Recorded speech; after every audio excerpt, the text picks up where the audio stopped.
Assalamu alaikum. Nawna selli thérapie meɗen salmina nokku kawon en aray sendoden ka bimbiɗo yoga e toɓɓe fi goto kala e meɗen yo ɓeydo ka gurdam mum. Bonjour à tout le monde,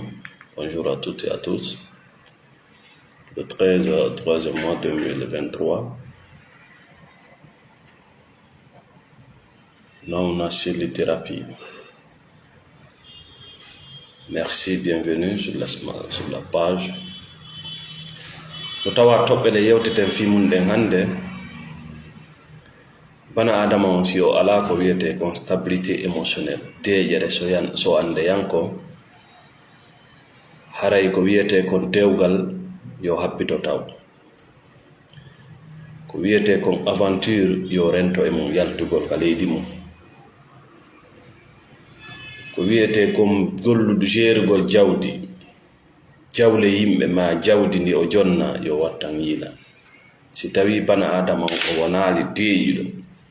o wonali ɓenduɗo. Merci pour le Paris, merci Lamine Damba depuis Paris. Si tawi mo deeƴali andi ko tuma bana adama on ɓendi ka fiyakeji aduna, si o heɓa noon ko wiyete kon stabilité émotionnelle, tabitugol e so ande yanko ɗum so ande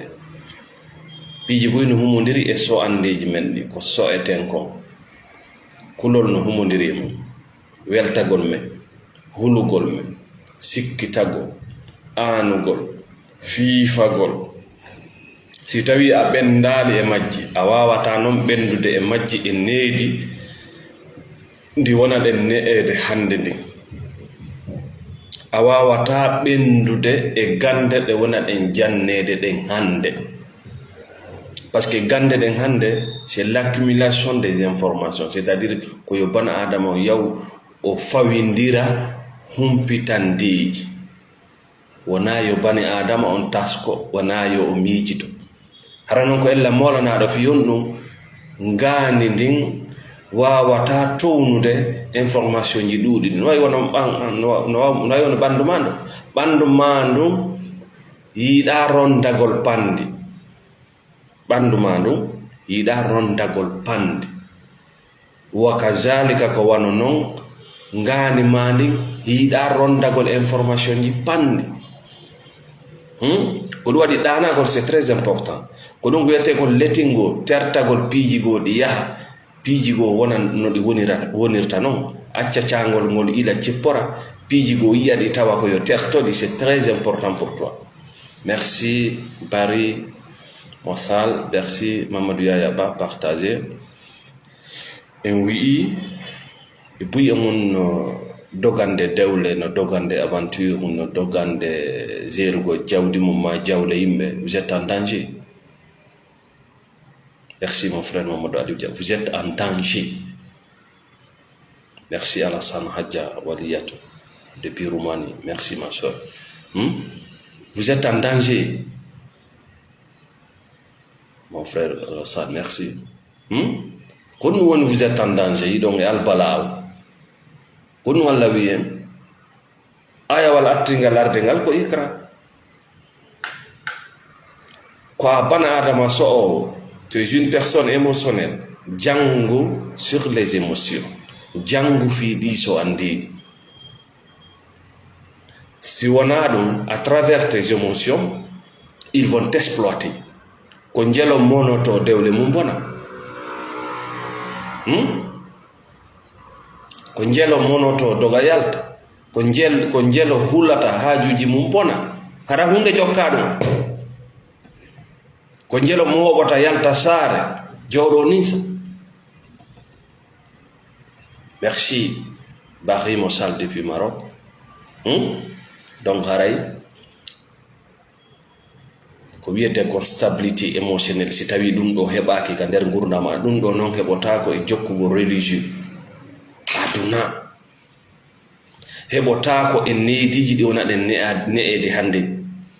Neediji ɗin hande ko komi yuma kon ko moɓidirgol humpitandeji ɓurɗo moɓude o kon woni gando. ɓurɗo marde mémoire ka information ji nata o on woni gando e pourtant na ɗum woni gandal. Gandal koko nafi, gandal koko siiwako, gandal koko taska na ko ɗuɗugol. Si tawi nafaali ma an, nafaali wondiɓe maɓe, nafaali leydi mande, nafaali iwtirɓe ɓawo maɓe, ce sont que des informations ko humpitandi, ça ne sert à rien.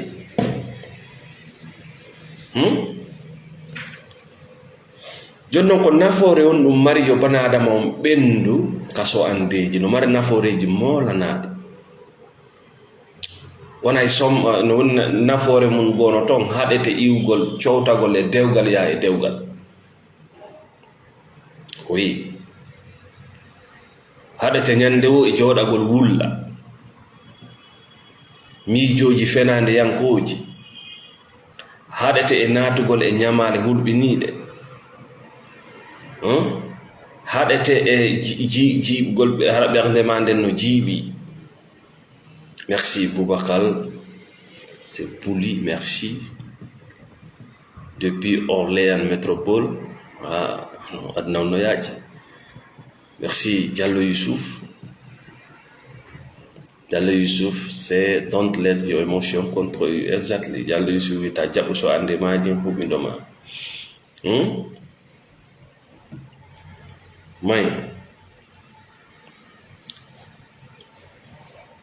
haray neɗɗo mo ala stabilité émotionnel deƴere so ande yanko mi rendinima wata naato e jombugol ta naato e jombede parce que ton wona fi boboɓe dewgal na fi bobo ko bobo wullata dewgal na fi bobo ta naato e ɗaɓɓere jawdi ta naato e aventure wona fi bobo ɗiɗo piiji ko fi e yawɓe formation arti. C'est comme la guerre. Si andi a waɗali formation few wota yaw ton fi ɗimmoɓe ma no ton, wota yaw ton fi bappa ma kawma, ta yaw ton no natirni, wota ukku ɓiɗɗo ma kadi e mum ɓay ko ɗum suttude. Mawɓe men ɓen ɓawoɗo yo Allah hinno yafoɓe,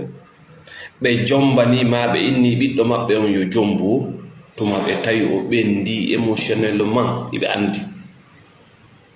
Ɓe wattana yiila e suka on, ɓe wattana yiila e jiwɓe ɓe, comportement ji maɓɓe ɗi ko honno ɓe gérirta tikkere monago, ko honno ɓe gérirta weltare, si ɓe weltike ko honno ɓe gerdata, hiɓe wawi huɓindade weltare nden hara ɓe feƴƴintinali, ɓe bonna, ɓe foda ha ɓe ninsa, ɓe haaca, ɓe siika. Si ɓe falama hunde ɓe respectay la loi de processus, saria lowre. Si tawi ɓe wawata townude nde wotere ɓe senda, ɓe ƴettira taga maɓɓe o ngutu. Hiɓe andi ko wiyete vie privée, vie publique, hiɓe andi ko honɗum ɓe ukkata hunduko maɓɓe e mum, hiɓe andi ko honɗum ɓe ukkata hunduko maɓɓe e mum, hiɓe andi ko fewti ɓe andi ko fewtaɓe.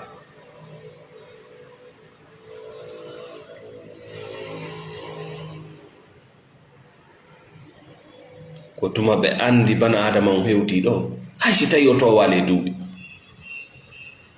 ayay samɓe na baba waɗo feere jomba kondo onen fewde ɗe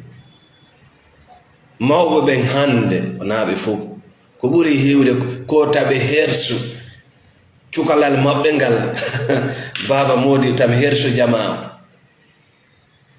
neniraɓe hande gonɗum waɗi siɓe jombande wiide ɓiɓɓe maɓɓe kotaɓe hersu, ils vivent dans la comparaison, hiɓe e gurdam folotiro na dow ɓay neɗɗo on hewti ko hersa wota ngil goril ɗo wonu ɗiɗo duuɓi fof gore makko fof jombi ngi jombaɗo, et pourtant il n'est pas mûr. Sona ɗum si o ɓendi wona an wiyata yo jombu, a yiyemo kisan e mouvement o. Ko sanga honto ɓe daroto peɗali e nano e ñaamo fi yo jiwo maɓɓe on jombe koyeɓe yaltu e hersa, mais kamɓe siri ɓe andi geraki geraki parce que ɓe suti jiwal maɓɓe ngal ko honno ngal woni huɓinorade so an no fi pihum fino landi pihum ko ngalana wonana ya lanca goɗɗum wulla naata e suudu fermiɗo sonka doga haɓan onno jonne gorko neɗɗo mo wawata deeƴitude anda aduna on a heɓata ko faalɗa ko jamais hiɗa heɓa ko faalaɗa hiɗa heɓa noon ko wonuɗa ko siko a moƴƴuɗo hiɗa wona hiɗa heɓa piiji moƴƴuɗi siko a bonɗo hiɗa heɓa piiji bonɗi. Donc ça demande de la patience. Si a lanni jannuɗa nde wona bogo sakko sa heɓali hunde ñe émotionnellement la personne n'est pas mûre. On doit ka jombude on doit ka jompede wona bobo tawata sa heɓali goɗɗum no il faut c'est la frustration totale. Woɓɓe maɓɓe bon allez ɓe yaɓe naata e fimgol drogue e yarugol e prostitution parce que tout simplement ils sont frustrés. C'est le plus grand mauvais chemin. Fatmata Bintal Kanja, merci. Donc au problème du dewle de won yiwde fop à 90% ce sont des personnes qui ne sont pas matures. C'est faux ko faux non. Des ñaawoje de won yiwde fou be c'est-à-dire ne sont pas stabilisés émotionnellement. No di problème ji wadi raydi jemma do yo weetu hara di ñawndike hara ñawdanike hoore mum mais do yo wewtu hara be noddi partout be ñaawoye parce que modi man wawma yafanade bengu man wawma yafanade mais la famille ne va jamais te pardonner di halaji di haalda do on filmage mo filmuda nabuda do ne vont jamais te pardonner. Merci à vous. Oui. Woɓɓe no heɓa problème hande e nder 3 jours ara problème on naturellement o maayi mais téléphone ma ko nabuɗa kon ko haaluɗa kon ko film ils ne vont jamais te pardonner ɓe ñaawo.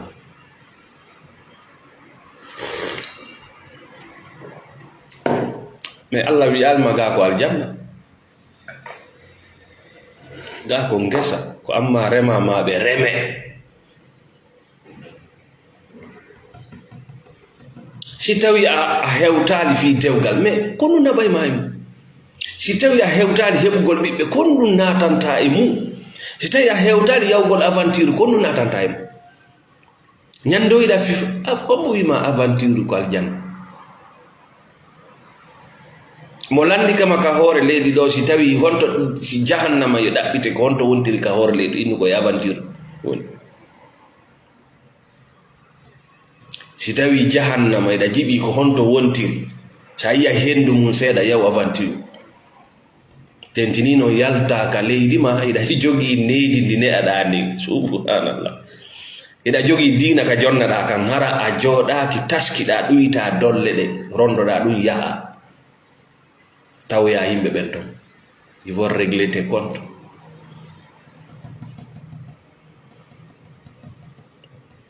Parce que an ala yiwde aduna on ko aduna woni ko needi ndi jonnaɗa ndi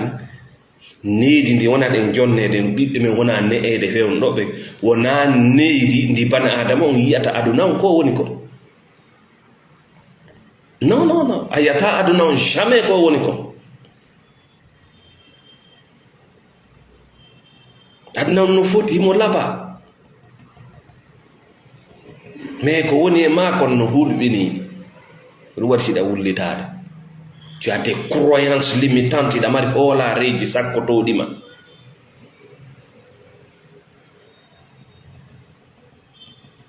ɗo garay hino sattani neɗɗo tawɗo o ala stabilité émotionnel o ala o ɓenda o ala deƴere soyande yankoji nde o wawata jentade goɗɗo andi nanugol e jantagol na goto ko tuma bana adama jenti si on nanna mais iɗen faala nanude en jentaki ɗum ka goɗɗo weeɗen jaaba andi en sottino question réponse mo yiɗa wono wawi jabata no yiɗa wono andi sa sikki neydi ma dina c'est l'accumulation des informations a goɗɗo yima o areɗa sikkude haalugol piiji ɗin ko haalanaɗa ko ma no wona haalirede noon aray ko andugol la connaissance et les expériences. Kala bana adama moɓidirɗo gande sans expérience il s'empoisonne mo posonde hoore makko. Min mi ala arde yeeso mon ɗo e haala wi wordo wardo, j'ai vécu les faits, mi taƴutu yiite ngen kala ko nanɗa miɗa nayago kala bane ana ko ɗum waɗi paygo les enfants ont échoué partout ka école ka madrasa ka duuɗe. C'est parce que l'expérience n'est pas wonɗo jannude on ko woni jannude kon o nanu tun kan kadi mo feƴƴinde gandal e ɓaawo expérience e ɓaawo rewgol e ko wonɗa haalde fi mum kon ko poson wonan ndema.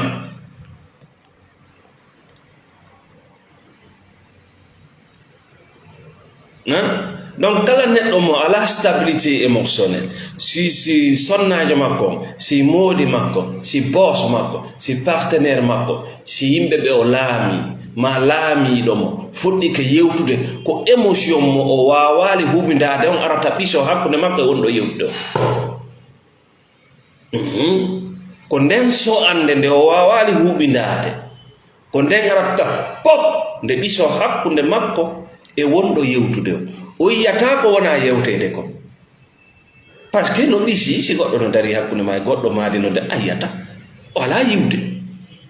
e réaction makko nga tawa vraiment yaada oɗon yiyata yimɓe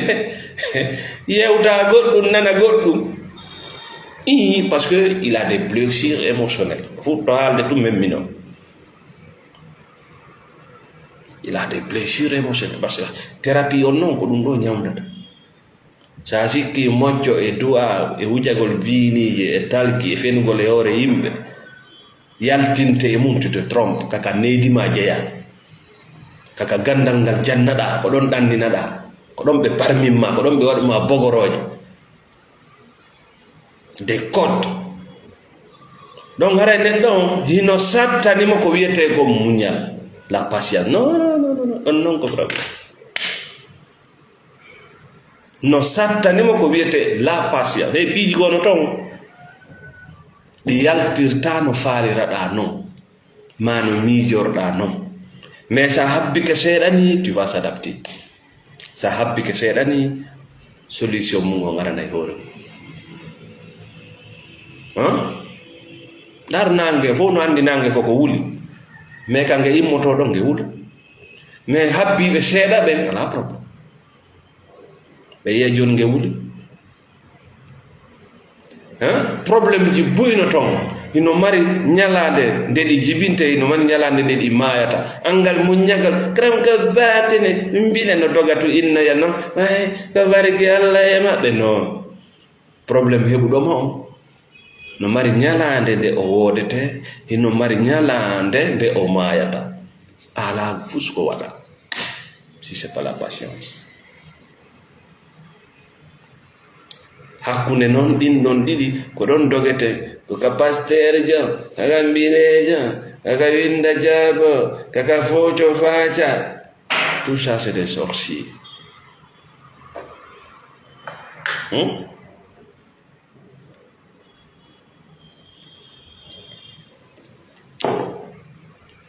Ko ñanne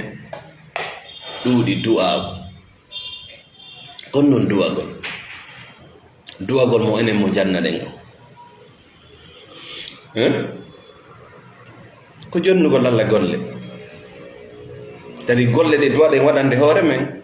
jonnen Allah gol ko ɗum woni duwawuji men ɗin hiɗon faala yo saare mon nden ɓanto Allah wi golle nonno ko duwa ko ƴakkon nayi ko ñanne yagal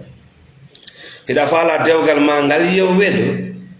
c'est le travaillement, stabilité émotionnelle. Non, que doit comment c'est-à-dire doit enen ko waɗi siɗen yiɗi duwa ko parce que iɗen faala jonnude Allah golle iɗen faala wiide Allah ko numo gollata non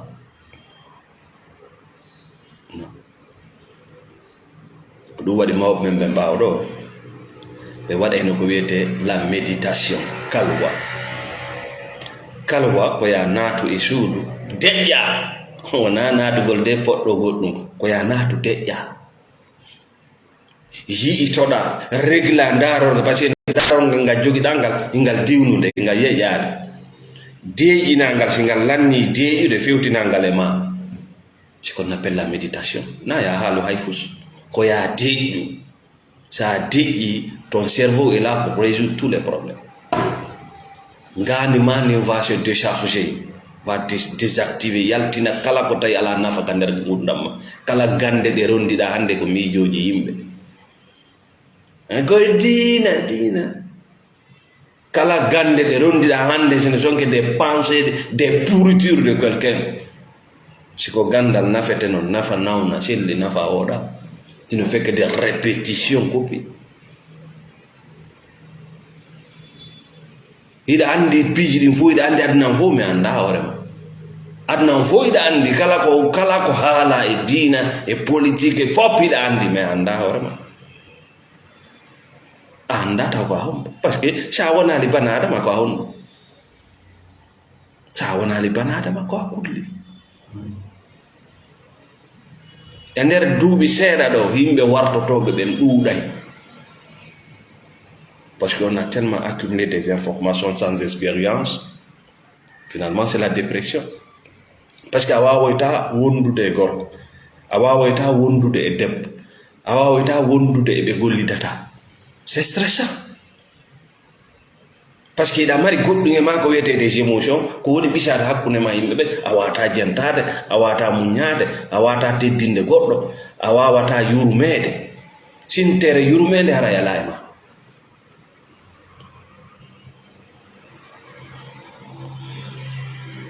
merci Hadiatou Diallo partagez le live sintere yurmede hara yala e ma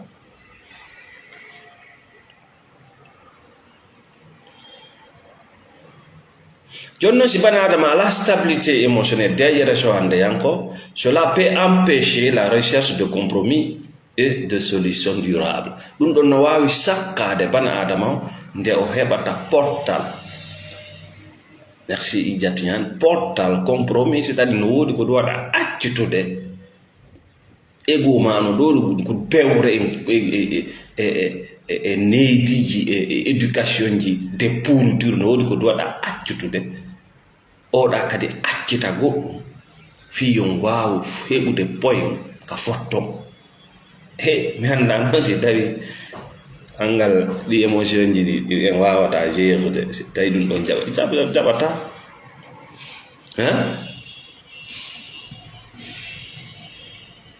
jaɓata hiɗa yerondi penale politique hiɗa sikki ko aɗum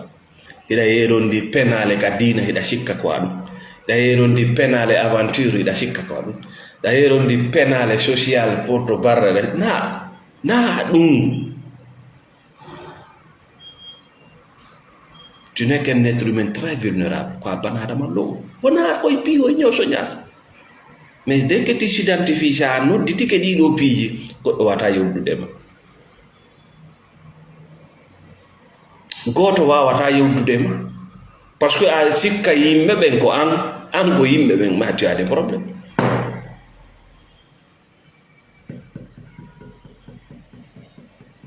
oui tu vas chercher à contrôler l'incontrôlable Allah subhanahu wa ta'ala mo tagi leydi e kam waɗi memminoto koye wuuru koye mumɓe mo wacci kon kala yo suɓo laawol ngol faala kono noon laawol kala ngol ƴettuɗa no mari battane ko an faala suɓanade yimɓe laawi ɓe to malade ko an duwa andude ko honɗum goɗɗo miijotoma ko version ma honɗum goɗɗo jogoto tu es là de justifier chaque jour no ko ni wonirta ko ni natir no sa yi no a yewti ka feeta sa waɗan thérapie yewti ka feeta koko yata no muuwi fof no piye no mojje no daase no tutte koye mum c'est des personnes déprimées na hunde wonɗo sonkude hoore maɓɓe yiyali jinna wona ɗo sonkede mum anda ko woni jinna koko peppale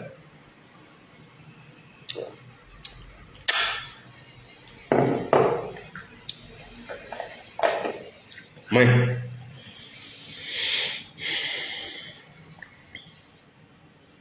donc haray ɗum ɗo hino hitti ha ka bani adama watta ko wiyete ko le travaillement interne o yeltito e wonki makko kin o ƴeewitoki o régla darolgal ngal moƴƴa hara o hawjaali o ndaara ko honɗum e so ande yankoji o mari tawata ko ɗin woni mo naɓude si o sooday goɗɗum ko so ande woni mo naɓude parce qu'il veut se comparer aux gens, il veut impressionner les gens mo faala hawninde yimɓe ɓen si o wonda e goɗɗo ko émotion ji makko ɗin woni embere ñande ɗi faala o yande ɗi faala o yalti so o naati politique so ande makko nden embere ɗum ale il va s'exploser, c'est bizarre. So yehi aventure o faala yo aventure on wonuno o faalira noon a yalti ka leydi ma, mais il faut s'apprêter à tout. Ɓe wiyete ɓe waɗete ko ɗum ɓe nen no ɗuuɗa waɗa yiilota ko inen no en yiiloto e waɗaji men ɗin hawa yaw kam wi no faala leydi maɓɓe ɗin ka wona kamɓe wi no faala leydi maɓɓe kam wi no faala kaydi mum maɓɓe wona kamɓe wi ino kaydi jaɓuɗo kam wi no faala coñci maɓɓe gande maɓɓe kam wi no faala yo ɓiɓɓe maɓɓe wowa maɓɓe kam wi mais il faut accepter. Il faut s'adapter, il faut s'intégrer. Yo non addana me ko wiyete kulol. Nawnare kulol. Ça existe.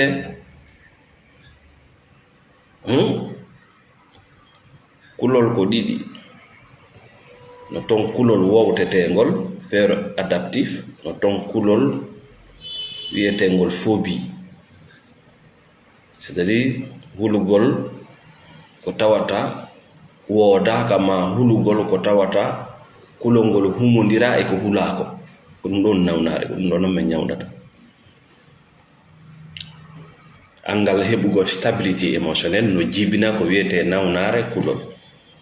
a hulay mi hulay ko noon tagira ɗen kono kulol men ngol no wowto mi anda Paris so mi ƴetti ɗo joni avion mi anda Algérie mi anda Tunisie si mi innama ɗo mi yaw naka goɗɗo alala jaɓɓade ko min toniyata sabu ko mi anda Paris ko mi anda Algérie kulol ngol araya kaari no jombude miɗa jombude ma miɗa natude ɗe golle kala ko bani adama anda si tawi himo yawde e mum ma kullum anda ñaariru anda ngayuri anda fi mum annen mo ko anda ko l'inconnu ça nous fait peur hulɓina hen mais ngol kulol ɗon ko ha wowta so a naati Paris a jindi seeɗa a ƴawre a faami tiktak koye bum kulol ngol wi a anda kasso so a yi plainte araɗa huli mais naati ka kaalji a yaari ɗo a tokko a arti ɗo a yehi a juuɗi ayna modi kulol yehi parce que tu t'es adapté anda o gorko anda o debbo fottande arane si nga felli o lanni wowti anda o karti yan wowti ngol ɗon kulol na nawnare parce que sa wowti si a yii kulol ngol iwi mais cette peur qu'on appelle phobique nawnare fenande yanko kulol fenande yanko ñaariru modi ñaari waɗata goɗɗo kono hulanɗa ñaarirdu kulol mangol ko fenande a hulɗiɗa huli Paris a ari Paris a waɗi hitan duuɓi ɗiɗi hani iɗa huli iɗa huli jung iɗa huli manque de stabilité émotionnelle jibini nawnare nde ɓeyna ka jina ka ñanne ka batte jiire ka ñeñe amere demande offre sa yi batini no golla ko ñaamoɓe huɗo woodi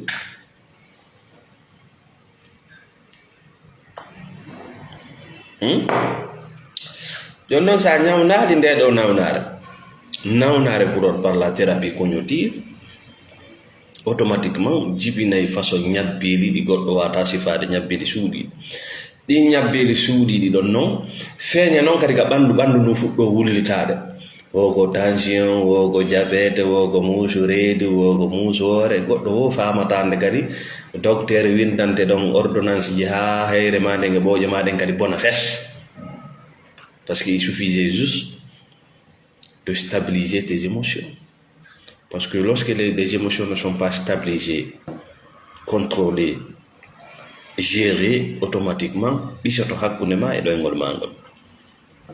Perda ɗoygol wiyetengol sommeil réparateur, ɗoygol ñawdaygol. En inni cerveau ma o ngane ma ndin supportata information ji ɗuɗuɗi.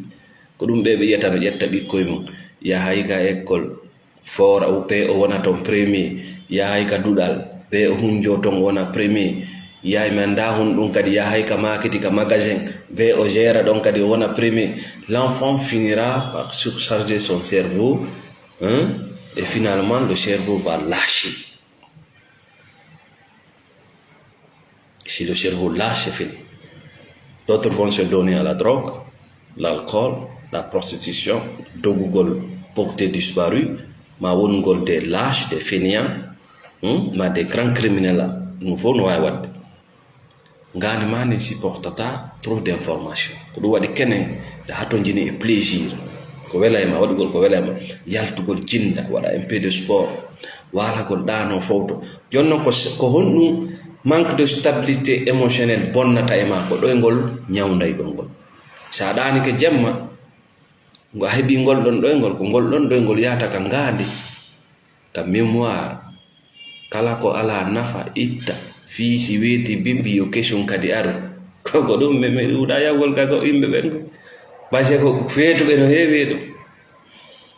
feetuɓe no heewi galleji ɗin ko tuma wi poso ɓe nagalamoyi ko sommeil réparateur on koye leer hombo heɓoto jamma ɗum ɗo ka thérapie men jonnata on va livrer ça ici date mum lanni ko entre 22h et 2h du matin. Entre 22h et 2h du matin ɗoygol réparateur on ko ɗongol heɓoto. Si a woopi ɗo a heɓatamo ɗoygol heɓotongol entre 22h et 2h du matin ko lekki ko ɗum an hiɗa yiɗi juulugol jemma mi torikema après 2h du matin. Hiɗa yiɗi wirtagol jemma c'est bon, mais après 2h du matin. Hiɗa yiɗi hirgol ta feƴƴu 22h. ɗum ɗo dandete naati yaltali capitage fuy ko naatiri ni ko gere ko feeti o feetani so falta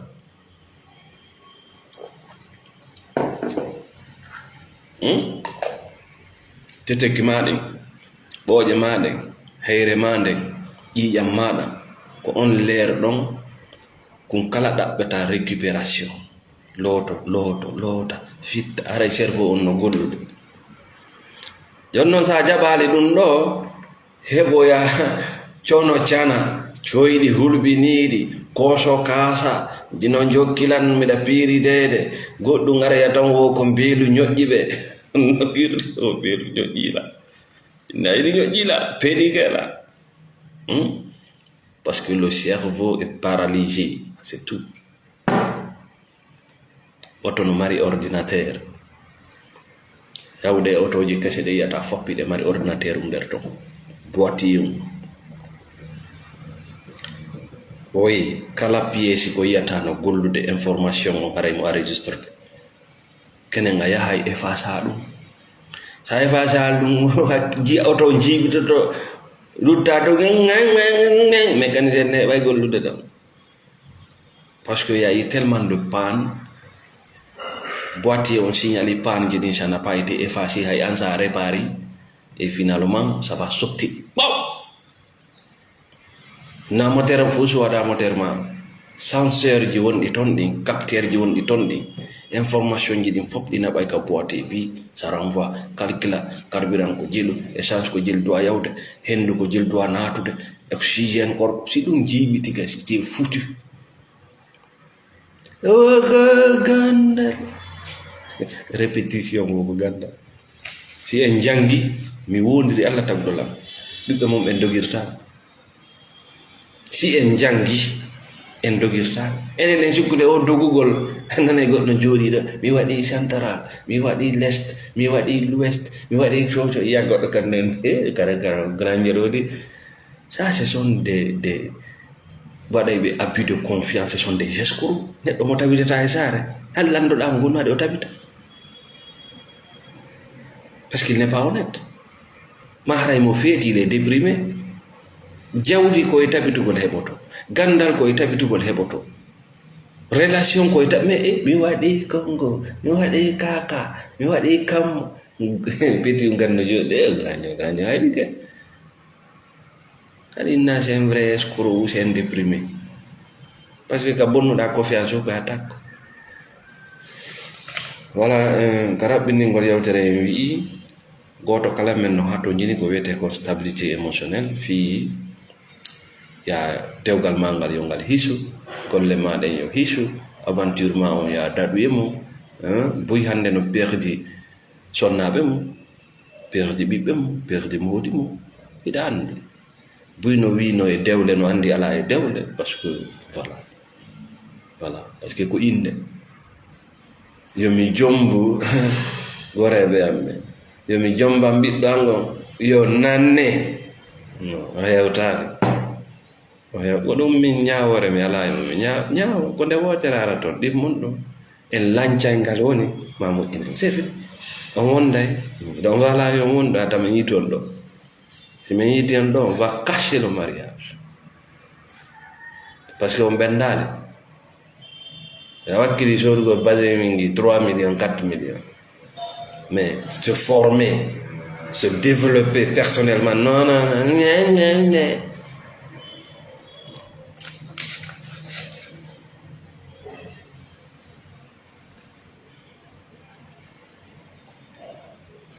Donc, donc c'est important de travailler sur sa propre stabilité émotionnelle avant de chercher à résoudre les problèmes dans une relation. No hittiaka bana adama tafata nde o remata koko wiyeteɗo so ande yanko hisunde atto o natude fiyo goɗɗum moƴƴuma yo probléme accu e famille. Aye goɗɗo kadi neɗɗo mo ka mu jiiwi tawa ko on woni o moƴƴinowo hakkunde yimɓe kamakko no jiiwi hakkunde makko e ɓengu makko e ɓikkoye makko, hakkunde makko e wo ko woni waajotoɗo moƴƴi ko ɗum waɗi o ñaayi ɗo ñaawa ha fimo bona o deeƴinali gurdam makko ɗa ko noon o deeƴinanta. Aye goɗɗo ɗo mo anda ko honno laamorte yimɓe noon ɗo cowto, si o laamike on hatta o ƴakka on. Sa propre vie n'a pas été stabilisée, kono ko leydi mon ndi ngo waɗa c'est bizarre. Ko ɗum leyɗele développé ɗen fop bani adama si tawi tun o fokkitani poste de responsabilité ɓe peesa stabilité makko émotion ɓe daara ko ha honto o wawata encaissude des coups. Nan mi jonnatama pow wara fetti non. Donc toɓɓere men ɗimmere nden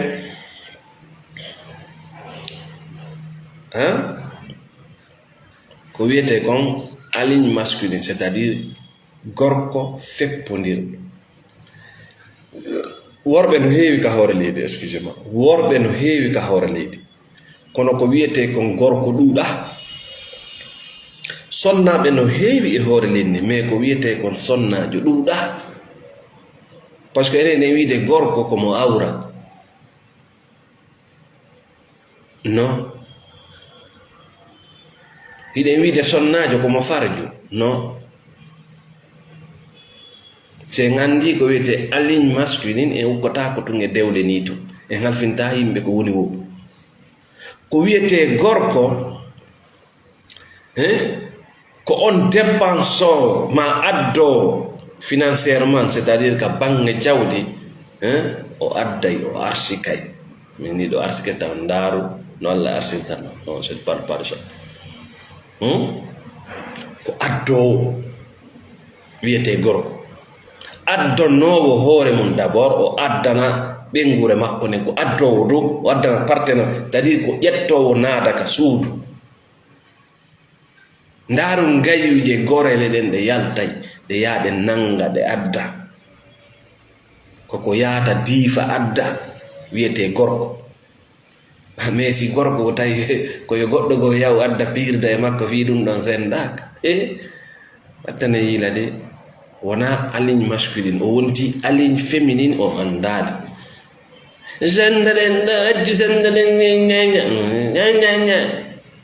si tawi a wawata wonde gorko e nokkure nde gonno joɗɗimma gorko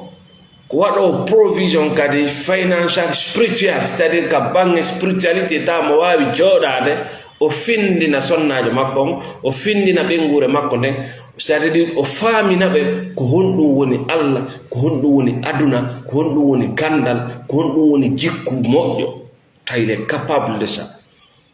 Wona kadi moɓowo tun adda nada hara côté spirituel on, il s'en fiche, parce que sa mooɓi jawle ɗen a addi a faggi ɓalli ɗi, a faggali ruhu on, a yiyay lowre ɗum ɗon nden ka boni mayi. Aligne masculine gorko feppodirɗo ko on wawɗo huɓinade so andeji mum ɗi, yewta yimɓe ɓen fi so andeji mum ɗi, hara no wawi yewtidede, wona ko woni lanca ga yara ga ñaawe arte nattay nattiray ni artiray ni haɓɓay ŋatay, ɗum ko feetuɓe non. Ko wawuɗo kadi addude ko wiyete kon gandal ka nder famille. Gandal wona accumulation ko anduɗen kon question réponse dolle defte no. Haray mo jogi esprit critique, siɓe inni Allah hara yaali Allah wa bana adama wi jani no jooɗi nokku goo no habbi rewede no na Allah no, ɗum ko fof ko sanam sanamo le piiji ɓuyɗo miijo ɗo ko Allah ara ko sanam, ko ɗum iɗon faala tun yo Allah gollu waɗu ɗum, oɗon duwa waɗu ɗum aye goɗo no duwo ɗo jiɓoɗa ko ndoni haalde, waɗu ɗum hattirɗo hokkoran ɗum dandan ɗum, ɗum no tawa e feetere. Gandal ko be goɗɗo waɗata dabburo jooɗo tasko o siiwa ko suɓetede, par ce que sa woopi a yehi, sa woopi a yehi, sa woopi a yehi, sa yehi pellel sodugol a suɓay, sa yehi sodugol maaro anda haray moƴƴa, sa yehi sodugol coñci anda haray moƴƴa, mais ka gandal ha jaaga yo janne tun no jangede jange ñeñe. Aligne masculine gorko feppodirɗo ko onko ko waryo ko gayuri, c'est-à-dire hara mo wawi défendre, andi aduna ɗo ko toñidiro, hara neɗɗo no wawi hiwde ɓengure makko nden immorde tooñ, wata biro ma toñu ɓengu ma hiɗa ɗon, wata koto ma e miñam ma toñu ɓengu ma hiɗa ɗon, wata kawtal ngal toñu ɓengu ma hiɗa ɗon, wata jaɓo ɓengu ma kadi toña ɓe. C'est ça waryo, tadi toñe ɗen ta jaɓo iwra côté sonnajo, wata jaɓu kadi iwra côté famille on ara e makko. Haray woni animage ko woɓi ɗum ko no gerɗi ko moodi yaadi gorko ha o wii joni ala komi wawi, o ko nene wala ko wawi ɗon, mais sa takki lekko yiite makko o fiɗɗay komo yiɗɗo. Yaadi gorko ha winni addu ko heɓuɗa kon sende.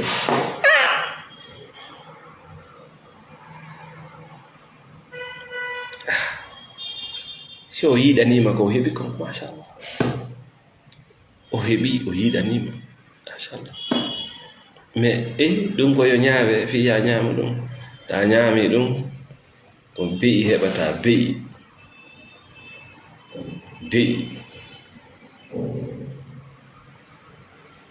sa heɓi noon beyi haray ko daral heɓanɗaɗi. Donc haray lannode yewtere men ɗiɗo noon piiji fof no wawi heɓde bana adama aray na yo taƴo. Merci Master de Guinée, merci Maïmouna Ba. Ta taƴo, ça peut arriver, l'éducation et les expériences ɗo fof no wawi traumatisde bana adama, mais andu tun hiɗa wawi ha ka wonɗa ɗo. Min namna selli mi wima ñande o ko ñalande hesere ka nder gurdam ma, une seule décision capable de changer ta vie. Décision goto pet no wawi change de gurdam maɗa, artira ɗan e nokkure labande fi hoore ma. ɗum ɗon yejjintine duuɓi heewɗi feƴƴuɗi ɗi tawata rewi e traumatisme e tampere e ɗenƴereji e lorraji e toñeji. Andu ɗum gande ma ndin yiiɗa supportugol information panta piiji feƴƴuɗi ɗin ko wodanma ko finagol a wataɗe change de.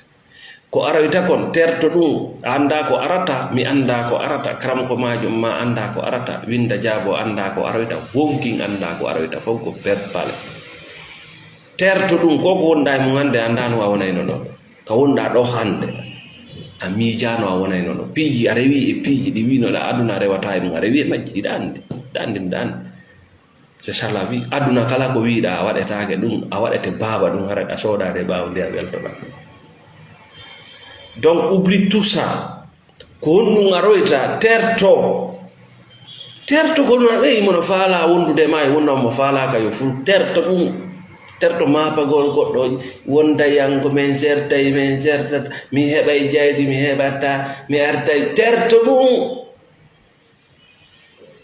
a ñawlaki woto terto koye gurdan moye daabi terto ɗum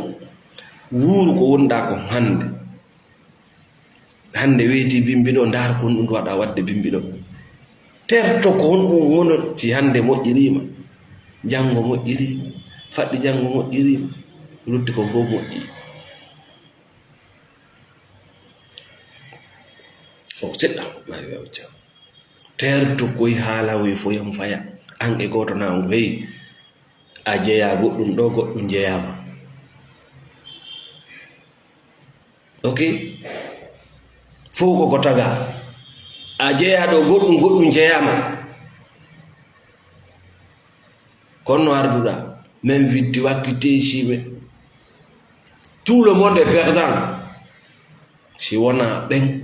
illa allazina amanu wa amilu salihat ko ɓen noon tu woni wona perdant goɓe gomɗini ɓe hikkintini ɗon ko moƴƴi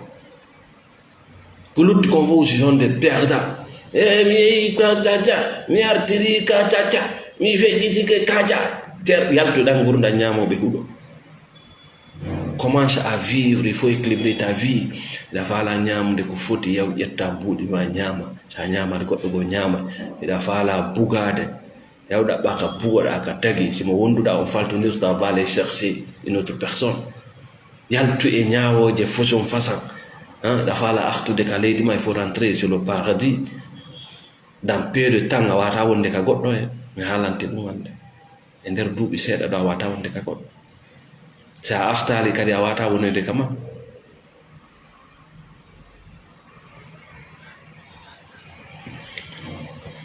donc haray ka lannode yewtere men en wiyay hino hawni moƴƴa si a ndaari diinaji ɗin hande par ce que yimɓe ɓe ɗon ko senninirde diina Allah kan e diina yimɓe diina Allah c'est la spiritualité diina yimɓe ko feddeji c'est des clans no bani adama woniri e fedde wo si a ndaarimo moƴƴa no gandal makko ngal ɓeydirta noon ko noon o añirta yimɓe ɓe ko noon o añirta aduna o ko noon o añirta piiji wonɗi aduna o par ce que koye fedde woni ko bani adama naadimo ɗon goy wonɗo e diina Allah kan no o jangiri wo ko noon o yiiɗirta yimɓe ɓe ko noon o yiiɗirta aduna o ko noon o yurmirte ko noon o moƴƴorta ko noon o wonirta très simple ko noon o jonnitirta bani adama haqqi en mo naati e diina yimɓe ɓen par ce que diina yimɓe ɓen no satti hikka muusi hikka ɓittini ko on stress e ndin ɓittende addata mo añugol yimɓe ɓen o aña aduna o o wona yiiɗaade c'est à dire neɗɗo mettuɗo fii neɗɗo haaɗuɗo ɓe ƴetta noon sonnaajo ɓe hokka oɗo ma ɓe ƴetta gorko ɓe ɓenna oɗo yo wondu e ɗum ɗo galaaɗe ɗin samaade a yaadi e ɗum hay wi golle no ɓe ɓeydori e gandal no ɓeydoroɗa gandal e fedde o fedde ko waɗira ko fii juragol parce que ça wi moi je suis le meilleur mais tu te crées des problèmes fedde ko firi je suis le meilleur la spiritualité ko wiyete ko spiritualité ruuyankon c'est à dire min fof ko hunde wotere min fof ko hunde wotere ɗi a wonay woni humpaɗo tefo ndandaruɗo scientiste ɓe wiyeteɓe jannguɓe arana sifa ko haalten ɗo no jangde les vrais scientifique c'est à dire ko piihum gotum ko ngalla tagi ɓe woni ƴettude ɓe ɗaɓɓita ko dalle détail ɓernde maɓɓe nden hecciɗeki sam sa ƴettiɗo joni kaako a yurnirte ngol e nder balɗe 40 ma lekkum ma fleur um a ndaari construction makkum on par détail après ari e nder bandu banada ma ndari di guri ndari de ji ndari dan jiya après ay bindiri ka leggal en dan dogirta nder tonno wow c'est fini ayal tay ngati dang nya ayal tay dang gurdam quand tu regardes yetta bi ngoto pet ndara ko dalle détail berne ma den hecciday parce que ko an yito parce que tu fais partie du monde a yito to e makko c'est fini bareru lorrota ko ka wonda kularu tampata ka wonda leggal sonjota ko ka wonda na non fere bani adam kono baba sa naati e cercle wo ko fedde Allahu akbar no sofi an noru ngol nder boîte ça fait chaud hendu wotoro gandal gotal yiyande wotere nyamande wotere mais c'est nafi dun tagirada tu as été créé pour explorer, pour avancer, pour se développer, pour expérimenter. Yo non gida bloqué der cercle ngoto. Donc den haadande den fifande no gandal mangal be dorto non, tu es en danger. Hatred for others increase be doto tisang. Normalement dans la spiritualité ida doit d'abord accepter de horma yafano do horma si wawa non accepter de dimmo ma yafano da parce que am nyande go afeni awuji ajeni awadi abus de confiance awadi coupeur de route awadi faljerije annemmo mais tu es là tu culpabiliser ida do ida condamna horem kono yaforto da goddo go ida détruise de gurna mada ida anduno aduna ari no ga tu n'avais pas d'expérience combat dumaga quand wadi redo ma quand wadi ba aura tu ari no ga ari no adna ga sida nyawa la jukude ko malaika ala redo ala aura la jukude be marno redo be mari aura fojo vaga anno ngala bugondirde ga. Il suffit de s'accepter d'un côté positivement et négativement faut nous marna fort jabudi farjita non horema hari no ga ngonyo nganya donc a jabali horema kono jabirta lutube be c'est impossible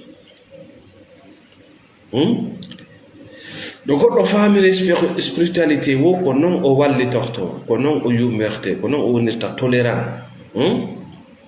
mais no goddo beydori e religieux wu ko non o wonirta un danger public o yata sona bonne bano min do joni y a des religieux qui m'attaquent be yata hunde yan si wona yewtere nde mi ari mi yewti do tawata kambe wala nake yewtere nde mi yewti do tawata no hunde nafatum no mi yata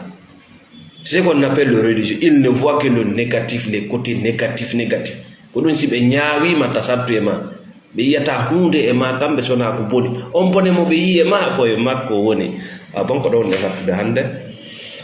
Merci Bari Abdul Hamid meden weltano meden salmina kala wonbe supporte de o page nokko ka won don e hore leydi Allah nden nawna sedi thérapie. Assalamu alaikum wa rahmatullah.